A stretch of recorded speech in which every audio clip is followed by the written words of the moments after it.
नमस्कार. श्री लोकनाथ स्वामी यांनी लिहिलेलं भूवैकुंठ पंढरपूर हे पुस्तक आपण आजपासून वाचायला घेतो आहोत. मनोगत. धन्य धन्य ते नगर भूवैकुंठ पंढरपूर. धाम हा विषय आहे आणि या विषयाचे आम्ही विद्यार्थी आहोत. विद्यार्थी या नात्याने थोडं खोलात जाऊन हा विचार समजून घेण्याचा आम्ही प्रयत्न केला. धामाला जाणणं भगवंताला जाणण्यासारखं आहे. या विषयाचं फक्त ज्ञानच नाही तर विज्ञानासारखं त्याचं परिवर्तन होणं आवश्यक असतं. या धामाचे अनुभव साक्षात्काराच्या अभ्यासासाठी पुस्तकं किंवा ग्रंथ हवे असतात. यासाठी पंढरपूर धामासंबंधी जे वैदिक ग्रंथ किंवा वाङ्मय आहे ते आम्ही शोधून काढलं, वाचलं.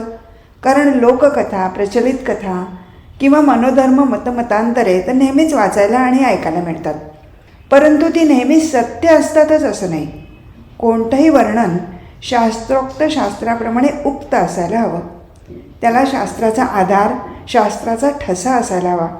शास्त्राची रचना बद्ध जीवाची नसते, म्हणूनच ती निर्दोष असते.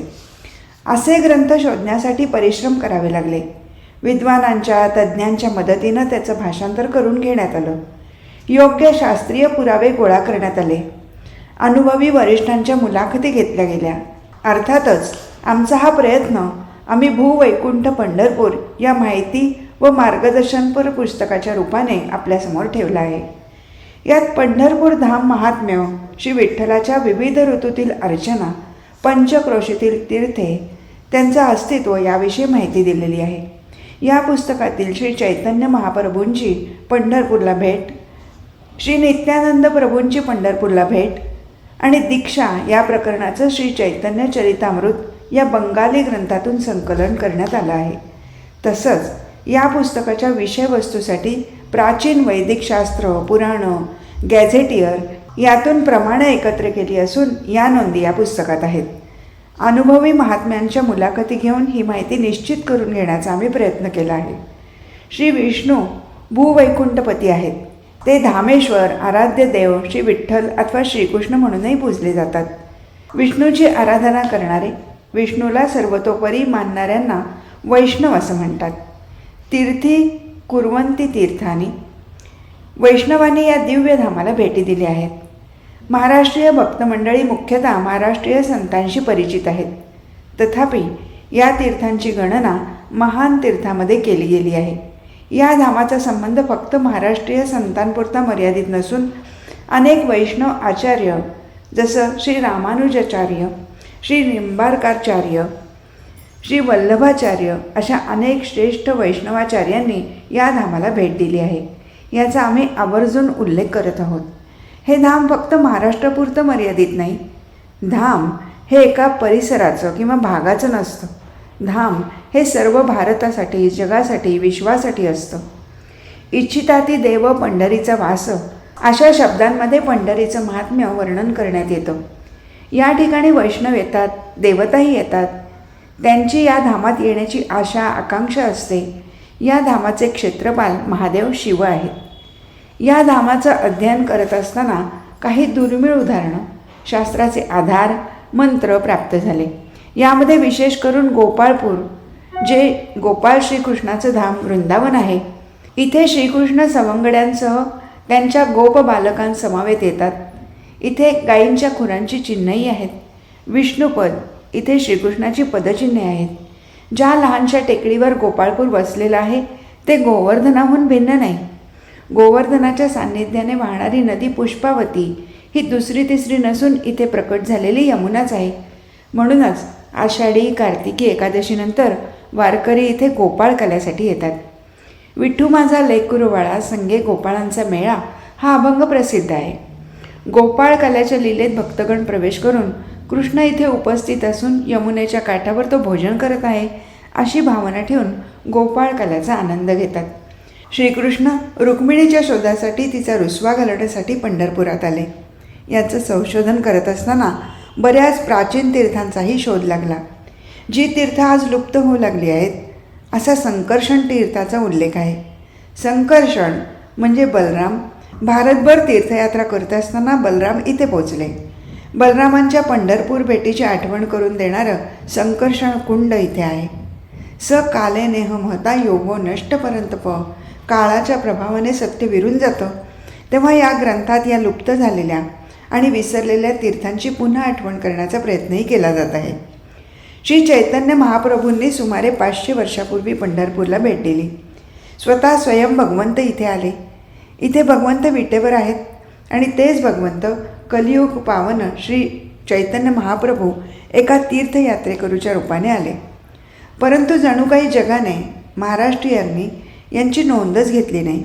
साक्षात भगवंत एका भक्ताच्या रूपाने या धामाला भेट देत आहेत याचं फार वैशिष्ट्य आहे. 5000 वर्षापूर्वी भेट देणाऱ्या श्री बलरामांनीही 500 वर्षापूर्वी श्री नित्यानंद प्रभूंच्या रूपाने भेट दिली. बलराम हैलो निताई श्री नित्यानंद प्रभूंनी आपले गुरु श्री लक्ष्मीपतीकडून दीक्षा घेऊन मानव समाजासमोर आदर्श ठेवला आणि तो देखील पंढरपूर धामामध्येच. केवढं हे वैशिष्ट्य या धामाचं. विश्वरूप बलरामाचं दुसरं रूप आहे. 500 वर्षापूर्वी त्यांनीही या धामामध्ये वास्तव्य केलं. त्यांच्या लीलेच्या शेवटी श्री धाम पंढरपुरातून ते अंतर्धान झाले. विश्वरूप हे जे व्यक्तिमत्व आहे ते परमात्म्याचं स्वरूप आहे. त्यांच्या भेटीचाही उल्लेख इथे आला असून पुस्तकात आपण त्याचं वर्णन वाचू शकतो. भूवैकुंठ पंढरपूर या पुस्तकाचा उद्देश धामाचं पुनरुज्जीवन, धामाचं ज्ञान, धामाचा गौरव, भक्त वैष्णवांचा गौरव स्थापन करणं हा आहे. तसंच या पुस्तकात सिद्धांत, सदाचार, विधी, निषेध, करणीय आणि अकरणीय गोष्टींनाही विशेष स्थान दिलं आहे. धामात कोणत्या भावाने प्रवेश करावा, कसा निवास करावा, भगवंताला कोणत्या दृष्टिकोनातून पाहावं, अशा अनेक तत्वांवर आणि सिद्धांतांवर प्रकाश टाकलेला आहे. या संबंधात मार्गदर्शन केलेलं आहे. भूवैकुंठ पंढरपूर हा पंढरपूर धाम महात्म्याविषयीचा अत्यंत प्राथमिक आणि नम्र उपक्रम असून त्यासाठी आपल्या शुभेच्छा लाभोत ही विनंती. लोकनाथ स्वामी, आषाढी एकादशी, पंढरपूर, सन 2009. 1. पंढरपूर धाम महात्म्य. धाम म्हणजे काय? भगवंताच्या निवासस्थानाला धाम म्हणतात. ब्रह्मसंहितेमध्ये ब्रह्मदेव सांगतात, भगवंताच्या निवासस्थानाचं नाव गोलोक आहे. गोलोक एव निवसत्यखिलात्मभूतः. गोलोकातही वृंदावन, मथुरा, द्वारका अशी स्थाने आहेत. रसराज गोपीजन वल्लभ श्रीकृष्ण गोलोक वृंदामध्ये निवास करतात, तर द्वारकाधीश श्रीकृष्ण द्वारका लोकात निवास करतात. पंढरपूर ही दक्षिण द्वारका भूवैकुंठ आहे. सृष्टीरचनेत गोलोक वृंदावनाचं स्थान सर्वश्रेष्ठ आहे. श्री ब्रह्मसंहितेत उल्लेख आहे, गोलोक नामनी निजधामनी तलेच तस्य देवी महेश हरिधामसु तेषु तेषु. गोलोक वृंदावनाखाली क्रमशः वैकुंठलोक, महेशधाम आणि देवीधाम आहे. भगवंताच्या असीम सृष्टीमध्ये भौतिक जगत एक अल्पसा भाग आहे. आता हरिधाम, कृष्णलोक नावाने जाणले जाणारे हे दिव्य दैदिप्यमान असं धाम आहे. त्याचं तेज अपरिचित आहे. या धामात असंख्य दैदिप्यमान लोक राहतात. ते स्वयंप्रकाशित आहेत. त्याला आपण वैकुंठ म्हणतो. हरिधामाचे अधिष्ठाता भगवान हरी आहेत. इतर अधिष्ठाता देव, मुक्तात्मे आहेत. हरिधामाच्या असंख्य ग्रहलोकांमध्ये भगवंताचे विभिन्न विस्तार आहेत आणि त्यांची नावेही वेगळी आहेत. देवीधाम, भौतिक प्रकृतीच्या अंतर्गत असलेल्या ब्रह्मांडाला देवीधाम म्हणतात. देवीधामाचे अधिष्ठाता विष्णू आहेत आणि ब्रह्मा आणि शिव यांचे सहाय्यक आहेत. सत्वगुण, रजोगुण आणि तमोगुणाद्वारे या धामाचं नियंत्रण होतं. ब्रह्मदेव सृष्टीचं निर्माण करतात, श्री विष्णू त्याचं पालन करतात, शिव संहार करतात. भौतिक सृष्टीची उत्पत्ती आणि संहार भगवंताच्या इच्छेने होतात. भगवंतापासून वेगळे राहून भोगेच्छा धरणारे बद्ध जीव इथे राहतात. महेशधाम, हरिधाम आणि देवीधामाच्या मध्ये महेशधाम आहे. निर्विशेषवादी दिव्यतेच्या अस्तित्वात एक होण्याची इच्छा करतात तेव्हा ते महेशधामात जातात. भगवत भक्ती करून मनुष्य हरिधामात प्रवेश करतो. ज्ञानयोगी महेशधामात जातात, तर कर्मयोगी वारंवार जन्ममृत्यूच्या चक्रामध्ये शरीर बदलून या भौतिक जगतात पुन्हा पुन्हा जन्म घ्यायला बद्ध होतात. धामाचं रूपवर्णन. भगवंताचं धाम हे त्यांच्या संधिनी शक्ती म्हणजे सत्शक्तीने प्रकट होतं. त्यांच्या धामात जन्म, मृत्यू, जरा, व्याधी नाही. भूतकाळही नाही आणि भविष्यकाळही नाही. तिथे सदैव वर्तमान स्थिती असते. हे धाम भौतिक जगाच्या पलीकडे आहे. तिथे भौतिक जगातील नियम लागू पडत नाहीत. ब्रह्मदेव गोलोक वृंदावनाचं वर्णन करताना सांगतात, धामातील वृक्ष कल्पतरू आहेत. भूमी चिंतामण्यांनी बनलेली आहे. पाणी अमृत आहे. तिथले शब्द गीत आहेत आणि तिथले चालणं नृत्य आहे. तिथे सदैव चिन्मय काळाचं अस्तित्व आहे. हे धाम सनातन आहे. व्यक्तोव्यक्तात सनातन. आपणही श्रीकृष्णाचे अंश आहोत आणि सनातन आहोत. परंतु आपलं शरीर आणि हे देवीधाम जिथे आपण राहतो ते सनातन नाही. भौतिक जगाला दुर्गाधाम देखील म्हणतात. दुर्ग म्हणजे किल्ला, जिथून बाहेर पडणं असंभव आहे. देवीधामाच्या पुढे महेशधाम, त्यानंतर हरिधाम म्हणजे वैकुंठधाम, साकेतधाम आणि गोलोकधाम अशी दिव्य धामांची रचना आहे. यद्गत्वा न निवर्तन्ते तद्धाम परमं मम. जिथून कधीही या भौतिक जगात परत यावं लागत नाही ते भगवंताचं परमधाम होय. ते शाश्वत आनंदमय आहे. तिथे सच्चिदानंद भगवंत निवास करतात. आपण जिथे राहतो तो मृत्यूलोक परम नाही. हे भौतिक जग त्रिविध तापांनी दुःख क्लेशाने भरलेलं आहे. न तद्भासयते सूर्यो न शशांको न पावकः यद्गत्वा न निवर्तन्ते तद्धाम परमं मम. भगवद्गीता. भगवंताच्या धामाला सूर्य, चंद्र तसंच अग्नी प्रकाशमान करत नाहीत. तिथे प्रकाश भगवंतापासून येतो. बहुकोटी चंद्रजिनी वदन उज्ज्वल धामाचं अस्तित्व आहे. भगवद्गीतेतील 15व्या अध्यायात भगवंत सांगतात की भौतिक जगत आध्यात्मिक जगताचं प्रतिबिंब आहे. या भौतिक जगतरूपी वृक्षाचं मूळ वर असून शाखा खाली आहेत. तलावाकाठी असा अनुभव येतो. जेव्हा आपण तलावाकाठी उभ्या असलेल्या वृक्षाची प्रतिमा पाण्यात पाहतो तेव्हा त्याचं मूळ वर आणि शाखा खाली दिसतात. याचा अर्थ असा की इथे वास्तविकपणे एक वृक्ष आहे आणि त्याचं प्रतिबिंब आपण पाण्यात पाहतो आहोत. या भौतिक जगाविषयी भगवंत म्हणतात, हा एक वटवृक्ष आहे ज्याची मुळे वर आणि शाखा खाली आहेत. हे जगत आध्यात्मिक जगताचं प्रतिबिंब आहे. यावरून हे स्पष्ट होतं की जर भौतिक जगत आहे तर आध्यात्मिक जगाचंही अस्तित्व असलंच पाहिजे. ऊर्ध्वमूलमधशाखम अश्वत्थम प्राहुरव्ययम छंदांसी अस्य पर्णानी यस्तम वेदस वेदविद. भगवद्गीता अध्याय 15. अद्वैत सिद्धांतानुसार अद्वैतवाद्यांना ब्रह्मज्योतीमध्ये विलीन होण्याची इच्छा असते. ही ब्रह्मज्योत म्हणजे केवळ भगवंतापासून निघणारे दिव्य किरण आहेत.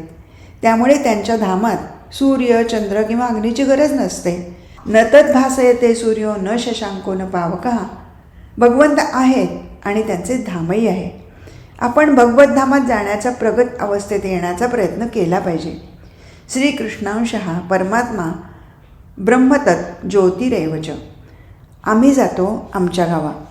भगवंताचे विशुद्ध भक्त भगवंताच्या दिव्य धामात परत जातात. याचं मूर्तिवंत उदाहरण म्हणजे संत तुकाराम महाराज. 359 वर्षापूर्वीची ही घटना. इंद्रायणीच्या काठी कीर्तन चालले होते आणि त्याच वेळी आकाशातून एक विमान खाली उतरलं. सर्वांनी ते विमान पाहिलं आणि सर्वांच्या समोर तुकाराम महाराज त्या विमानात बसून सर्वांना म्हणाले, आम्ही जातो अमुच्या गावा, अमुचा राम राम घ्यावा. तुकाराम महाराज सदेह वैकुंठाला गेले. सर्वांनी विचार केला आता येतील मग येतील. वाटही पाहिली परंतु ते परत आले नाहीत. त्यावेळी उपस्थित असलेले लोक समजू शकले नाहीत की तुकाराम महाराजांनी ज्याला आपलं गाव म्हटलं ते म्हणजे वैकुंठधाम होय. तुकाराम महाराज परत आले नाहीत तेव्हा देहूवासियांना आमच्या गावाचा गूढ अर्थ समजला. तुकाराम महाराजांची कुठेही समाधी नाही कारण ते सदेह वैकुंठाला गेले. शास्त्रामध्ये अशी अनेक उदाहरणे आहेत ज्यांना घेण्यासाठी भगवद्धामातून विमाने आली आहेत. ध्रुव महाराज, अजामेल, धुंदुकारी असे अनेक भक्त सदेह भगवंताच्या घरी गेले. भगवंताचं घर हेच आपलं खरं घर. जीव भगवंताचा अंश आहे. जीव भगवंताचा नित्य दास आहे. ही आपली खरी ओळख आहे. जिथे राजा तिथे प्रजा, जिथे वडील तिथे मुलगा. त्याचप्रमाणे भगवंत आपले वडील आहेत. अहम बीज प्रदपिता. भगवंताचं धाम हेच आपलं शाश्वत घर आहे. आपण बद्ध जीव आहोत. आपल्याला भगवंताची सेवा करण्याची इच्छा नाही तर स्वतः भोगता होण्याची इच्छा आहे. म्हणून आपण या दुःखालयम अशाश्वतम अशा भौतिक जगात आलो आहोत. परंतु भगवंताच्या असीम कृपेमुळे आपण भौतिक जगात राहूनही भगवत भक्ती करून स्वतःची संसारातून सुटका करू शकतो आणि आपल्या चिन्मय आनंदमय घरी परत जाऊ शकतो. तिथे भगवंत आपली वाट पाहत आहे. भगवत धामात आपल्या प्रत्येकाचं स्थान, कार्य, सेवा निश्चित केलेली आहे. ती सेवा घेण्यासाठी भगवंत वाट पाहत आहे.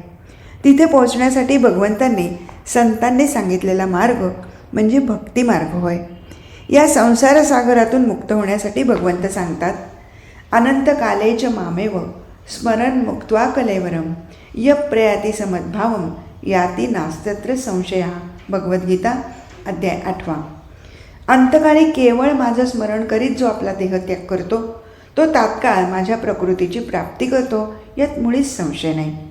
आयुष्याच्या प्रारंभापासून भगवत भक्ती केली तर अंतसमयी भगवंताचं स्मरण होऊन आपणही आपल्या गावा म्हणजे भगवत धामात परत जाऊ शकतो.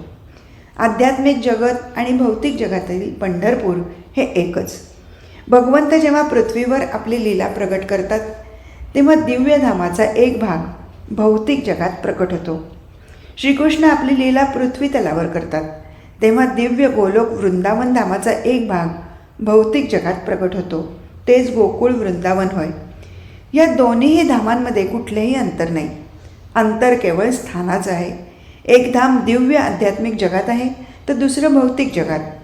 दोन्हीही धामात भगवंताच्या दिव्य लीला संपन्न होत असतात. भगवत धामाची स्थिती महाप्रलयानंतरही तशीच राहते. भगवान अनंत शेष भूमंडळाला आपल्या फणावर धारण करतात तेव्हा पृथ्वी त्यांच्या एका फणावर स्थित असते. प्रलयाच्या वेळी अथांग जळात बुडालेल्या पृथ्वीला वराह भगवंतांनी वर काढलं तेव्हा त्यांनी मथुरा इथल्या विश्राम घाटावर विश्राम घेतला. तात्पर्य हे की पृथ्वीचं पतन झालं तरी मथुरा वृंदावन हे आपल्या मूळ स्थितीत होतं. तसं पंढरपूर हे धामही शाश्वत आहे, चिन्मय आहे. धाम भगवंताहून निराळं नाही. धामातील अधिष्ठाता आराध्य देवाला धामी म्हणतात. वृंदावन मथुरेचे धामी रसराज श्रीकृष्ण, अयोध्येचे धामी श्रीराम, तसंच पंढरपूरचे धामी श्री विठ्ठल म्हणजे द्वारकाधीश श्रीकृष्ण आहेत. अन्य देवी देवतांचेही धाम या पृथ्वी तलावर आहे. जसं केदारनाथाचे धाम भगवान शिव, तुळजापूरची धामी भवानी इत्यादी. श्रीकृष्ण पूर्ण पुरुषोत्तम भगवान आहेत. समस्त अवतार, देवी देवता, चल अचल सर्व वस्तूंचं उद्गम स्थान आहेत. ते परमपुरुष आहेत आणि त्यांच्याहून श्रेष्ठ कोणी नाही. म्हणून त्यांचं धाम गोलोक वृंदावन हे सर्व धामांपेक्षा सर्वश्रेष्ठ आहे. अन्य धाम आणि तीर्थांचं ते स्त्रोत आहे. धाम आणि धामी हे अभिन्न आहेत. धाम आणि धामी समतुल्य आहेत. ज्याप्रमाणे आपण भगवंताची आराधना पूजा करतो त्याप्रकारे धामाचीही सेवा करायला हवी. भगवंत स्वतः धामाच्या रूपाने स्वतःचा विस्तार करतात. भगवंताचं धाम भगवंताहून अभिन्न आहे, कारण भगवंताचं नाम, रूप, गुण, लीला तसंच त्यांच्या अवतरणाचं स्थान म्हणजे धाम त्यांच्याहून भिन्न नाही. पंढरपूर धाम महात्म्य. दक्षिण भारतातील एक प्राचीन तीर्थक्षेत्र, भागवत धर्माचं आद्यपीठ, संतांचं माहेर, दक्षिण द्वारका समजलं जाणारं पंढरपूर हे भक्त भाविकांचं परमश्रद्धास्थान आहे. महाराष्ट्रातील सोलापूर जिल्ह्यात चंद्रभागा नदीकाठी वसलेल्या पंढरपूर तीर्थक्षेत्राला महाराष्ट्राची आध्यात्मिक राजधानी मानतात. पंढरपूर क्षेत्राला विविध काळात पंढरपूर, पंढरी, पांडुरंगपूर, पंढरीपूर, पौंडरी क्षेत्र, पंडरंगे, पांडुरंगपल्ली अशी विविध नावं दिलेली आढळतात. सोलापूर गॅझेटियर. आज मात्र जनमानसात रुजलेलं नाव म्हणजे पंढरी नगरी अथवा तीर्थक्षेत्र पंढरपूर. पंढरपूरचं मुख्य दैवत हे साजिरं गोजिरं सावळं श्री विठ्ठल पांडुरंग होय. कटीवर हात ठेवून पंढरपूरच्या दिशेने येणाऱ्या आपल्या भक्तांची वाट पाहत ते विटेवर उभे आहेत. पंढरपूर भीमा नदीच्या पश्चिम तीरावर वसलेलं आहे. या क्षेत्रात भीमा नदी ऊर्ध्व पौंड्रचंद्राच्या कोरीप्रमाणे आकार घेत असल्यामुळे इथे भीमेच्या प्रवाहाला चंद्रभागा असं अभिधान प्राप्त झालं आहे. भिवरा, भीमा या नावांनीही तिचा उल्लेख आढळतो. पंढरपूर हे 16.5 उत्तर अक्षांश आणि 65.5 पूर्व रेखांश यावर आहे. पंढरपूरचं मोठेपण, त्याचं महात्म्य आणि महत्त्व सरदारांच्या मोठमोठ्या वाड्यात आणि अन्य प्रेक्षणीय मंदिरात नसून विठोबाचं ते गाव आहे यात आहे. वारकरी संतांची पंढरी ही मिरास आहे, वतन आहे. ते संतांचे दिनाचे माहेर आहे. पंढरी ही भक्तांना का प्रिय असावी? इथे आपल्याला भगवंताच्या चरणांना स्पर्श करण्याची परवानगी आहे. भगवंताने रोगी निरोगी, गरीब श्रीमंत, पामर पापी, अधम या सर्वांना आपली चरणकमळे प्रदान केलेली आहेत. कुणीही त्यांच्या चरणांना स्पर्श करू शकतो. खरोखरच असा उदार देव कुणी कुठे पाहिला आहे? उदंड देखिले, उदंड ऐकिले, उदंड वर्णिले क्षेत्र महिमे. ऐसी चंद्रभागा ऐसे भीमातीर, ऐसा विटेवर देव कोठे. ऐसे संतजन, ऐसे हरिदास, ऐसा नामघोष सांगा कोठे.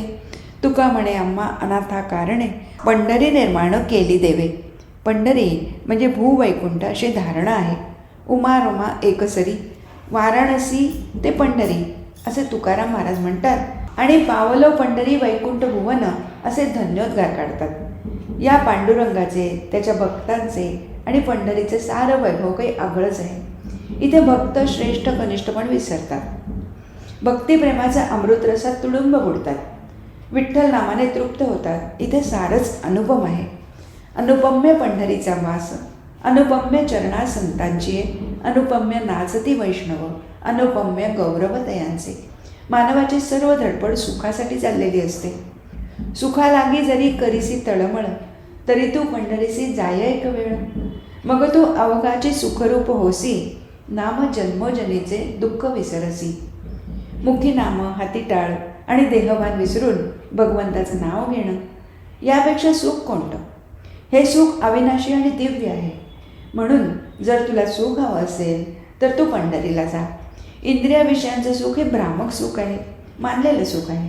मलमूत्राच्या देहाचं, रोगाच्या भांडाराचं कोड कौतुक ते काय? खरं सुख प्रभूच्या नावात आहे. म्हणून संत म्हणतात, तू एकदा तरी पंढरीला जा. त्यामुळे इंद्रिय मन समाधान पावतील. तिथेच सुखाचं भांडार आहे. चला पंढरीसी जाऊ, रखुमा देवीवर पाहू. डोळे निवतील कान, मनात येथे समाधान. संता महंता होतील भेटी, आनंदे नाचो वाळवंटी. ते तीर्थाचे माहेर, सर्व सुखाचे भांडार. जन्म नाही रे अनेक, तुका म्हणे माझी भाक. तुकाराम गाथा. या पंढरीत अनुपम्य भाग्य नांदते आहे, कारण इथे विठ्ठल उभा आहे. नाम घेताच दोषाचं हरण करणारी चंद्रभागा इथे वाहत आहे. भक्त पुंडलिकाचं वास्तव्य स्थान हेच आहे. सर्व ठिकाणी संत शोभा पाहून देहाला सुख वाटतं. असा अनुपम पंढरीराव इथे विटेवर उभा आहे. अनाथांचा सांभाळ करणाऱ्या विठ्ठू माऊलीला भक्तिभावाने त्रिवार नमस्कार करून हरिनामाचा जयघोष करूया. हरे कृष्ण कृष्ण कृष्ण हरे हरे, हरे राम राम राम हरे हरे. जय जय रामकृष्ण हरी. आज पंढरपूर हे महाराष्ट्रातील एक प्रख्यात तीर्थक्षेत्र म्हणून ओळखलं जातं. पंढरपूर क्षेत्राचं महात्म्य सांगणारा स्कंद पुराणांतर्गत पांडुरंग महात्म्य नावाचा एक भाग आहे. त्यामध्ये पंढरपूर धामाचं पुढील प्रमाणे वर्णन आलं आहे. पौंडरीकमिति ख्यातम तीर्थक्षेत्रच पूजितम, पांडुरंगश्च तत्रास्ते मूर्तिमान देवतोत्तमः. अर्धयोजन विस्तीर्ण तदर्धायाम संमितम. भीमा नदीच्या काठी पौंडरिक या नावाचं क्षेत्र आणि तीर्थ आहे. या क्षेत्रात भगवान पांडुरंग मूर्तिरूपात राहत आहेत. हे क्षेत्र अर्धयोजन लांब आहे. त्याची रुंदी तधर्म, त्याच्या निम्मी म्हणजे 1 कोस आहे. क्षेत्राणां परमं क्षेत्र पौंडरीकमिति स्मृतम, गंगाया यमुना याश्च मम विष्णोर्यदंतरम. स्कंदपुराण. गंगा यमुनेच्या मध्ये असलेल्या सर्व विष्णू क्षेत्रामध्ये पौंडरिक क्षेत्र एक श्रेष्ठ असं क्षेत्र आहे, असं पंढरीचं वर्णन आहे. चंद्रभागेचे तटी धन्य पंढरी गोमटी. प्रभू रामचंद्रांनी सीता शोधार्थ लंकेला जाताना या तीर्थक्षेत्राला भेट दिल्याचा प्रसंग वर्णिला आहे. पद्मपुराणातही या क्षेत्राचा उल्लेख आपल्याला आढळतो. ततो निवृत्त आयत्त पश्चन भीमतटी तटे द्विभुजं विठ्ठलं विष्णुं भुक्तिमुक्तिप्रदायकम. पद्मपुराण उत्तराखंड. भीमारती नदीच्या काठी कटेवर हात असलेले श्री विठ्ठल भुक्ती म्हणजे इच्छित वर आणि मुक्ती प्रदान करणारे आहेत. बहुनोत्तेन देवर्षे पाताले चांतरे भुवी नास्ति नास्ति समम क्षेत्रम तत्रस्तव साम्यहम. श्री शंकर सांगतात, विशेष काय सांगावं हे नारदा, पृथ्वी, आकाश, पाताळ या तिन्ही ठिकाणी या क्षेत्राच्या बरोबरीचं क्षेत्र नाही. गरुड पुराणात सांगितलं गेलं आहे की विठ्ठलम पांडुरंगेतू व्यंकटाद्रौ रमासखा. रमेचे, श्री लक्ष्मीचे नाथ भगवान श्री विष्णू व्यंकटगिरीवर तसेच पांडुरंग क्षेत्रात वास्तव्य करतात. पंढरीनाथांची उपासना विविध नावांनी केली गेली आहे. पंढरीनाथ, पांडुरंग, पंढरीराया, विठोबा, विठाई, विठू माऊली, विठ्ठल अशी त्यांची अनेक नामे आहेत. आज पांडुरंग आणि श्री विठ्ठल या नावाने ते अधिक प्रसिद्ध आहेत. संत मंडळी म्हणतात, माझे माहेर पंढरी आहे भिवरेच्या तिरी. बाप आणि आई माझी विठ्ठल रखुमाई, माझी बहीण चंद्रभागा करीत असे पापभंगा. पंढरपूर हे संतांचं माहेरघर आहे. जशी एखादी सासूरवाशीण माहेरी आपल्या आईवडिलांच्या प्रेमळ छायेत येऊन सुखावते, तसेच संत मंडळी आपल्या विठुराच्या चरणी येऊन सुखावतात. पांडुरंग आपल्या प्रेम पाण्यात आपल्या भक्तांना ओले चिंब करतो. जसा माहेरी आलेल्या मुलीचा पाय माहेरातून निघत नाही, तशी संतांना पंढरी सोडावीशी वाटत नाही. त्यांचं सुख, समाधान, प्रेम, त्यांचे मायबाप हे सर्व काही पंढरीतच आहे. पंढरपूर म्हणजे श्रद्धेचा महापूर. पंढरपूर शहर एक आगळंच नगर आहे. महाराष्ट्रातलं ते एक श्रेष्ठ भक्तिनगर आहे. भाव आणि भक्ती हेच काय ते इथलं कार्य आणि हाच या नगराचा पंचप्राण आहे. दुधासारखं उत्तम पेय, मातृप्रेमासारखं खरंखुरं प्रेम, संत साधू सज्जनांसारखा उत्तम सल्ला, मार्गदर्शन, उपदेश, परोपकारासारखं दुसरं पुण्य आणि भक्तीसारखा परमेश्वर प्राप्तीचा सुगम उपाय या गोष्टींच्या तोडीच्या दुसऱ्या गोष्टी जगात सापडायच्या नाहीत. त्याप्रमाणे पंढरी क्षेत्राच्या तोडीचं अन्य परम पवित्र तीर्थक्षेत्र इतरत्र सापडायचं नाही.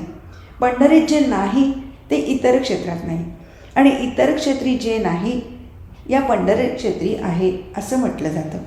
श्री पांडुरंगाच्या वास्तव्यामुळे पंढरपूर हे मूर्तिमंत आनंदस्थान म्हणून ओळखलं जातं.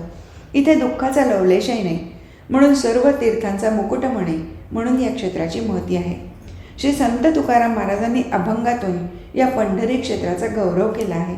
सकल तीर्थाहुनी पंढरी हे मुकुटमणी, काय सांगो तेथील शोभा, रमावल्लभ जेथे उभा, न लभे व्रत तीर्थादानी, ते या विठ्ठल दर्शनी. याचा अर्थ पंढरपूर क्षेत्र सर्व तीर्थांचा मुकुटमणी आहे. इथली शोभा मी काय बरे वर्णन करू. येथे स्वतः रमावल्लभ म्हणजे विठ्ठल उभे ठाकले आहेत. व्रत, तीर्थ आणि दान करून जे काही मिळत नाही ते केवळ विठ्ठलाच्या दर्शनाने विनाप्रयास या ठिकाणी मिळतं.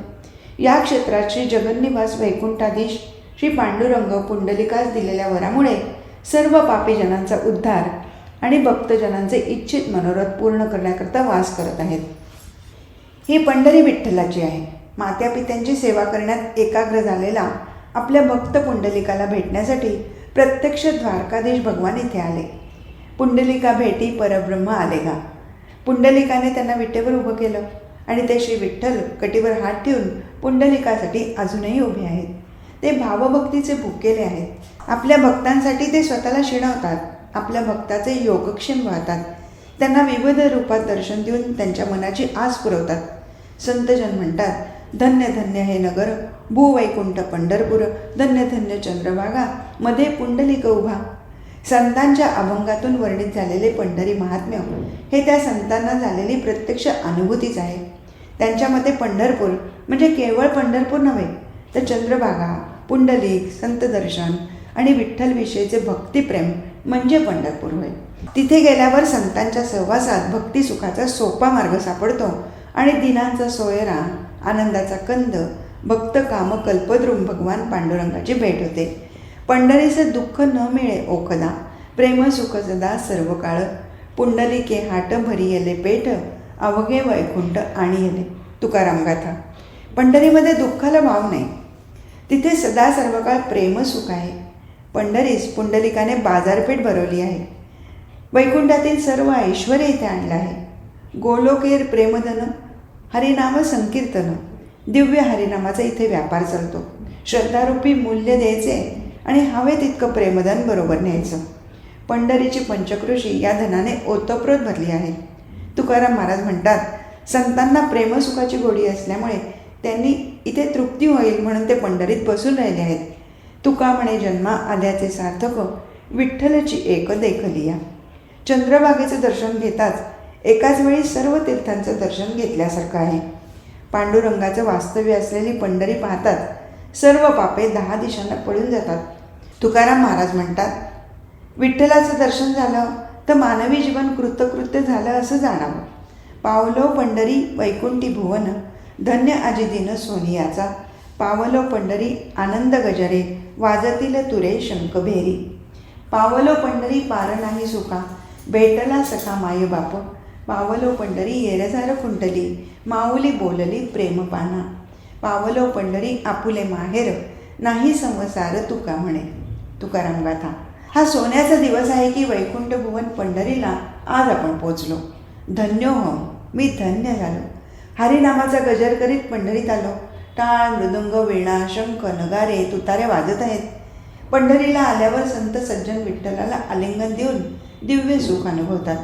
पंढरीला आल्यावर इथल्या सुखांना मर्यादा नाही. पंढरीला पोचलो आणि जन्म मरणाची कटकट येरझार संपली. विठ्ठलाने आपला प्रेमपाना माझ्यासाठी सोडला आहे. तुकाराम महाराज म्हणतात, ही पंढरी माझं माहेरघर आहे. इथे आल्याने जन्म मरणाची येरझार थांबली आहे. इच्छिता ती देव पंढरीचा वास. प्रत्यक्ष देवसुद्धा पंढरीला येण्याची धडपड करत असतात. कारण अनुपम पंढरी नगरी ही आध्यात्मिक राजधानी आहे. इथे येऊन सकळ संतांनी भजन कीर्तनाचा आनंद लुटला. पंढरीमध्ये भक्तिपेठ आहे. निरंतर गर्जती विठ्ठल पवाडे, पाहती निवाडे विठ्ठल रूप. धन्य धन्य वाळवंट मुक्तिपेठ पंढरी. याच चंद्रभागेच्या वाळवंटात ज्ञानोबा, नामदेव आणि तुकाराम महाराज नाचले. क्षेत्रवर्णन. भगवंत इथे चंद्रभागा तीर्थाच्या रूपाने, पंढरपूर क्षेत्राच्या रूपाने आणि विठ्ठलमूर्ती देवतेच्या रूपाने विराजमान आहेत.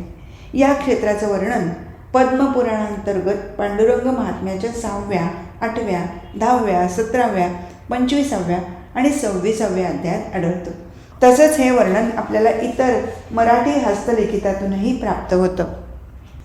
पंढरी हे क्षेत्र त्रिपुरात्मक आहे. हे क्षेत्र अर्धे योजन रुंद, संवायोजन लांब असून पुष्कर क्षेत्रापेक्षा 3 गुणे, केदार क्षेत्रापेक्षा 6 गुणे, काशीपेक्षा 10 गुणे आणि शैल क्षेत्रापेक्षा कैक गुणे श्रेष्ठ आहे असं सांगितलं जातं. क्षेत्रमूर्ती जी पूर्वाभिमुख आहे, पुंडलिक आणि लक्ष्मीतीर्थ असं हे त्रिकोणात्मक यंत्र आहे. या यंत्राच्या मध्यस्थानी बिंदुतीर्थ आहे. बिंदुतीर्थात श्रीहरीचं वैकुंठ हे मुख्य स्वरूप गुप्त आहे. हे तेजोमय प्रकाशमय क्षेत्र असून मुख्य देवस्थान बिंदुतीर्थाच्या आत आहे. बिंदुस्थान हे परमगुह्य स्थान आहे. ज्ञानी आणि शुद्ध भक्तांनाच त्याचं दर्शन होतं असं सांगतात. नास्तिक तथा दुष्ट लोकांना या स्थानाविषयी सांगू नये अशी श्रद्धा आहे. या क्षेत्राच्या सभोवती अनेक महत्त्वपूर्ण तीर्थ आहेत जे काळाच्या ओघात लुप्त झाली आहेत. उदाहरणार्थ पद्मतीर्थ, कुंडलतीर्थ, जाबाली तीर्थ, संकर्षण तीर्थ, ब्रह्मतीर्थ, कलशतीर्थ, पितृतीर्थ, चक्रतीर्थ, लक्ष्मीतीर्थ, संगमतीर्थ, सूर्यतीर्थ, सोमतीर्थ आणि सरस्वती तीर्थ यांची सखोल माहिती आपण पुढे बघूया. यातील पुंडलिक तीर्थ, संगम तीर्थ, पद्मतीर्थ, कुंडलतीर्थ, लक्ष्मीतीर्थ ही पंचतीर्थे नावाने प्रसिद्ध आहेत. आज इथेच थांबू. हरिओम तत्सत.